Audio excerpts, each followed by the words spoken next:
Hey everyone, Joel here with Dissecting DIY, and today we're going to go over building a cornhole board. They're pretty easy and straightforward. One of the things I've been thinking about in my videos is the people that don't have a lot of tools around but want to get stuff done. So I bought some pre-cut 24 inch by 48 inch, or I actually bought a big piece of pine and had it pre-cut at Home Depot. This is an option that you can do to get certain cuts that either you don't have the tools for, or you just don't want to deal with the hassle of lugging it around. So I'm going to be able to make 4 tabletops of these cornholes, but I'm just trying to go about doing some things where it's a little bit more easier. You might see some things like I'm going to make my own wood plugs. These are things that you can also buy at Home Depot, and I have some flush cut saws that I use. So you don't necessarily need these. You would just have to drill and put in the pre-cuts. So anyways, you're going to notice in my next video that I don't put it over the table saw like maybe a bunch of other YouTubers. I just want to show you the simplest, most direct way that the average DIYer can do without necessarily having all the equipment. So I'm going to try not necessarily nerfing my videos, but making it to something where, just the basic handyman has. That being said, let's go build the cornhole board. Here, just want to make a cut to a 2x4 at 8-foot length, cut it in half down the middle, just make sure that it's an accurate cut. You will be taking more off after this, I believe about 3 inches, as these will be the inside 2x4s to the 24 inch.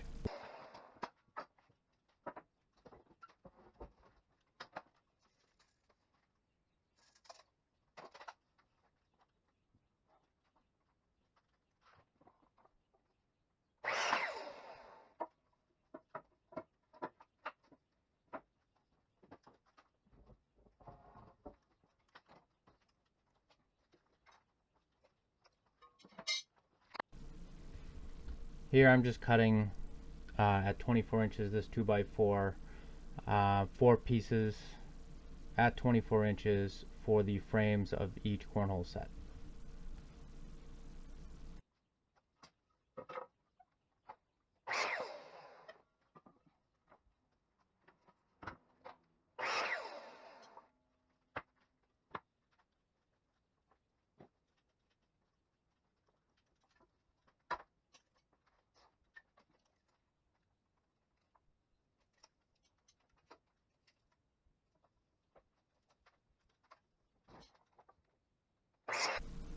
Here I'm just taking off the 3 inches of the 48 inch board. This is to account for the top and bottom of the frame.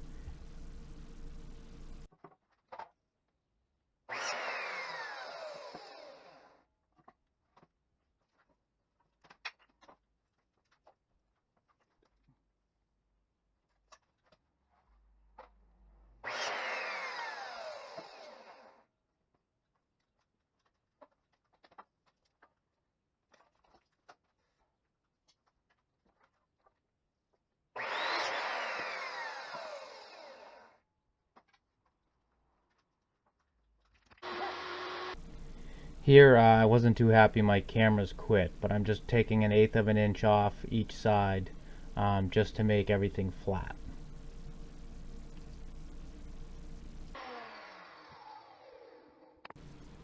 Here I'm just making the cuts. I'm just doing an eyeball measurement and just making sure that I'm able to secure everything evenly. I'm using the Kreg jig to apply the frame to the backboard. These are the 45 inch boards, the left and right, and these boards have no more than 5 pocket holes on the ends. Make sure that you're no more than 3 inches. You can go as much as 2.5, but I really don't like doing that. I will use clamps to make sure that they lay flush to the backboard, and then on the top and bottom pieces there were 3 pocket holes.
Alright, after I've used the Kreg jig, I'm just going to do a test fit before I put everything together, just to make sure, and I can make any changes. Here I'm just pre-drilling to make sure that I have enough room for plugs. I'm going to plug in wood glue and then sand that flush.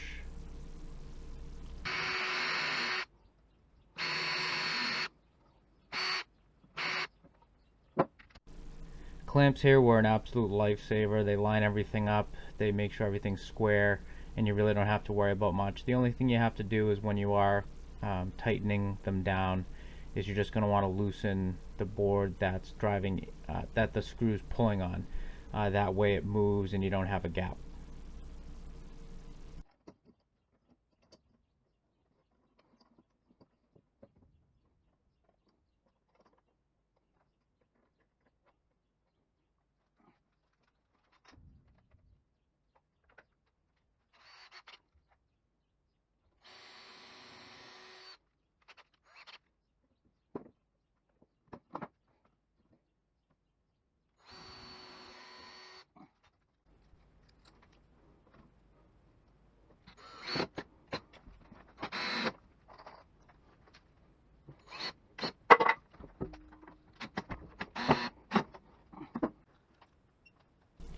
These here are 2-inch exterior screws, but you can use interior. Just make sure that they're 2-inch.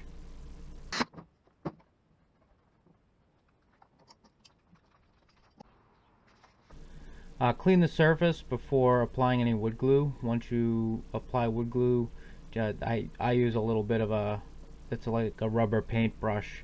That way I can spread the wood glue without getting too much on there and making sure that I have good coverage.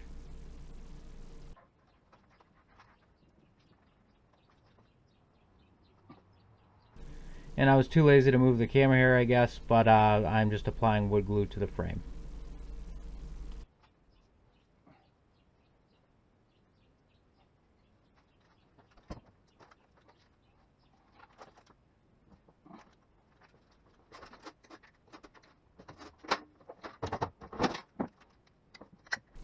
If you don't have a good set of clamps, that's okay. They are extremely helpful, however, in making sure that everything stays lined up, and just less of a headache when you have them.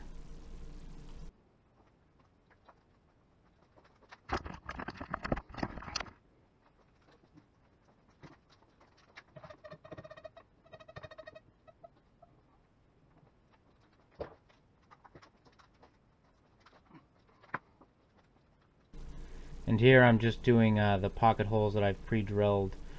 Just drilling them in, making sure that it's secure. You don't want to over tighten too much. I did get some penetration even though I set the depth correctly, and I had to back them off and then sand. But it wasn't too big of a problem, but you just want to watch for it.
Here I'm just cutting the legs. So this measurement is at 12 inches and 9/16.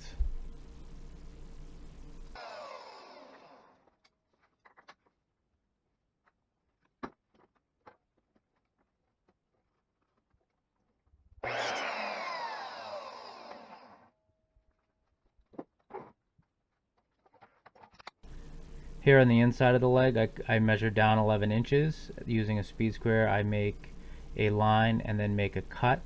This should allow for a flush sitting cornhole set.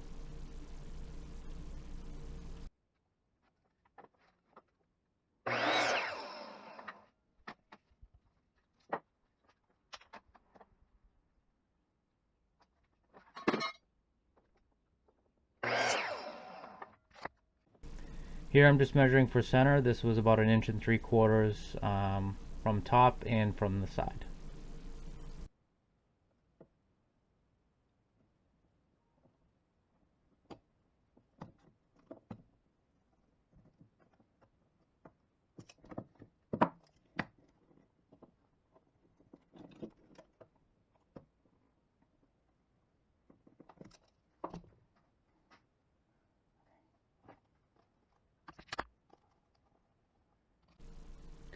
Here I'm just measuring from center and using a compass to get a nice round cut for just eliminating my edges and making sure that I can move the legs in and out fairly easily.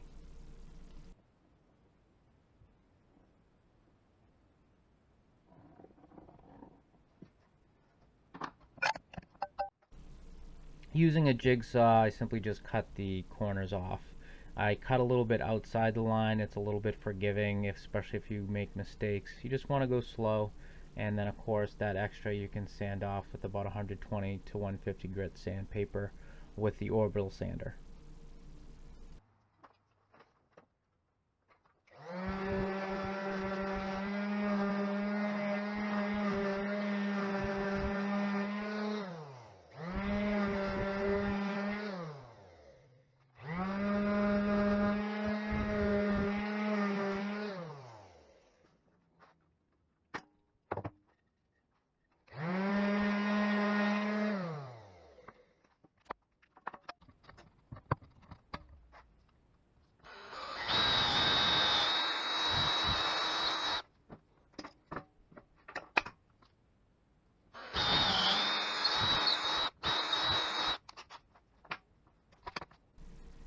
Here you need to be careful. You just want to set it so I'm just checking for level here, but you want to make sure that there's enough space for these to swing in and out. The problem with these legs that I made is I didn't cut 1/8 of an inch off as I did with the other for the frame, so they do sit a little bit higher. But the best thing that you can do here is actually give about 1/4 of an inch on all sides. So pull it up from the tabletop and then pull it away from the frame about 1/4 of an inch. This way when it swings in and out it doesn't get caught up. You're going to be using 4.5-inch carriage bolts, but I found them to be a little bit too long, and if you can probably get away with 4-inch carriage bolts at 3/8 inch diameter, and then of course you can see me hammering them in and mounting them.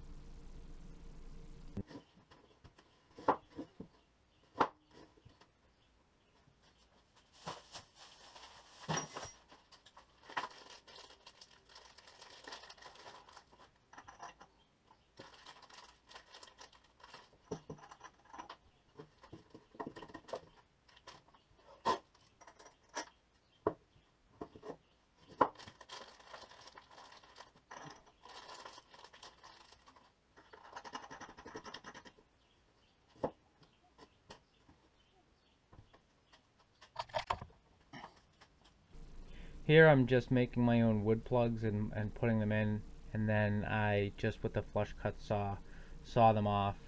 You do want them to set up a little bit. It does look like I do go pretty fast here, but I'm making my own plugs, and as I go, it's okay if they stick out. You just have to use a flush cut saw.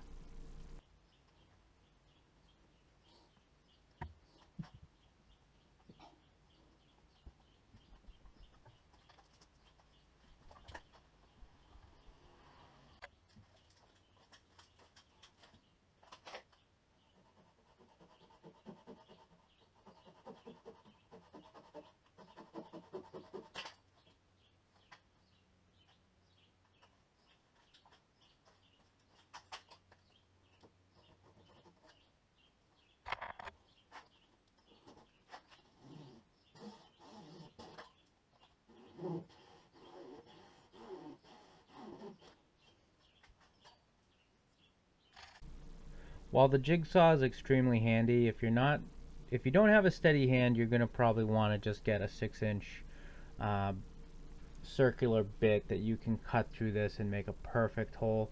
I did find some issues with the jigsaw, the blade bending. As I got off track, I would try to backtrack, and you just really have to go slow, and you just want to consistently turn your hand and follow that line well on the inside. If it's a little bit too small of a cut, you can always sand it. It's not going to be too bad. But I did find that my cuts were a little bit uneven, and if you want something perfect, if you're a perfectionist, just invest in the circular bit.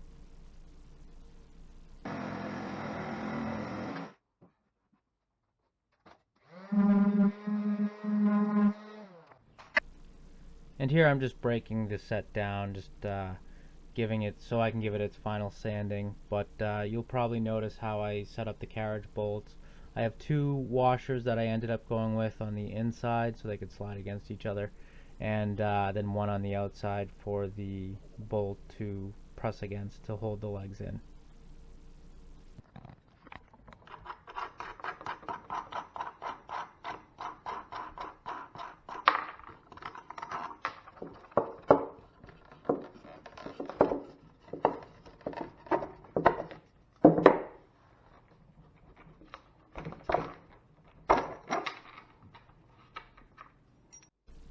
And here's the final sanding. I go with a 220 grit. You can go from 150, but you should finish up with a 220.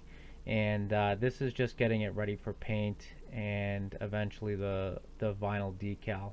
You really want to be careful with the vinyl decal, and you really want to control for dust because it can be very problematic if there's too much sanding dust in the air when applying that. So just be mindful of that to let some time pass before you apply the decal.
Here the edges of the flag decal or vinyl I'll be applying will be dark, so I decided to go with black for color. I just did the outside of the frame. I was going to paint all of it, but I just was running out of time. I was trying to get these ready for the 4th of July, and it was 2 days away. So I just decided to do a quick paint job on the outside.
Here I'm just putting the painted pieces back together, and we are getting ready to apply the vinyl decal. So We're just making sure that the legs and everything swing correctly, and if they do, then I just apply the decal. But here I actually ran into some issues with the swing um, that I did not notice before, and I just had to notch out a couple areas. This way it would sit flush on a flat surface.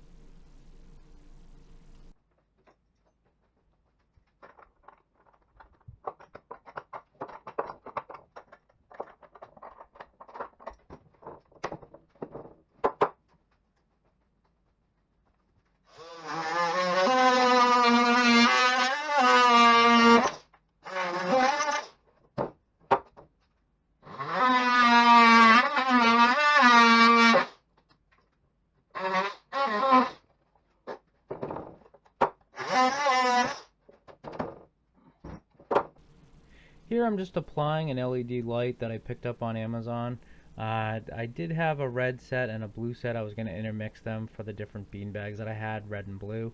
But I just saw that the set of the two blues went just really well together with this vinyl decal, and ended up putting them back together with all blue.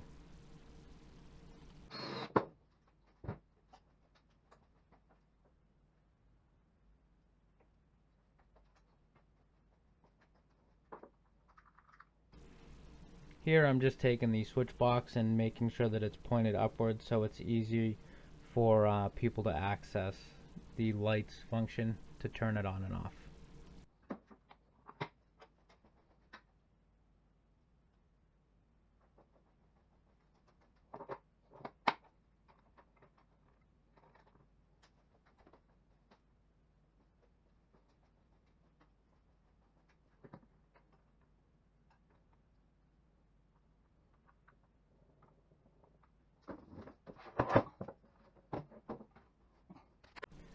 Unfortunately, my sanding video didn't come out. The battery ended up dying and quitting on me. I replaced it, and then that's when I started this. But I'm just vacuuming and using a tack cloth to make sure that I've gotten all of the dust off before I apply the vinyl decal.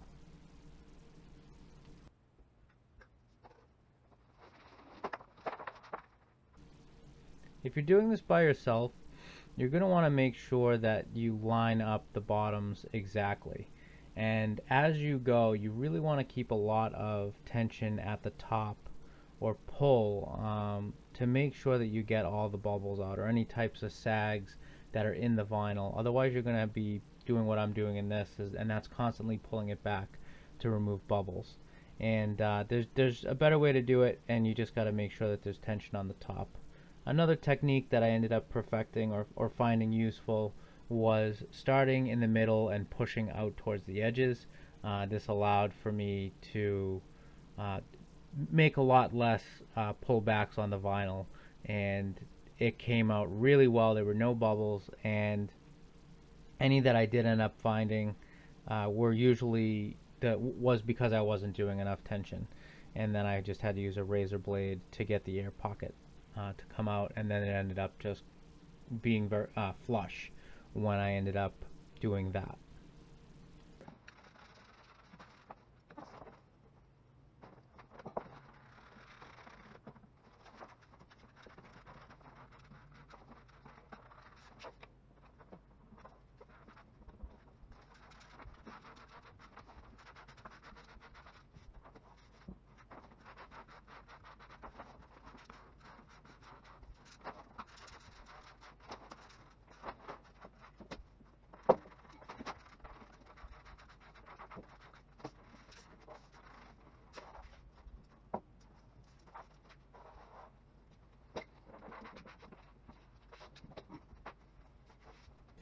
Alright, for this part of the video, I'm hunting down a fresh razor blade, but I do end up finding it.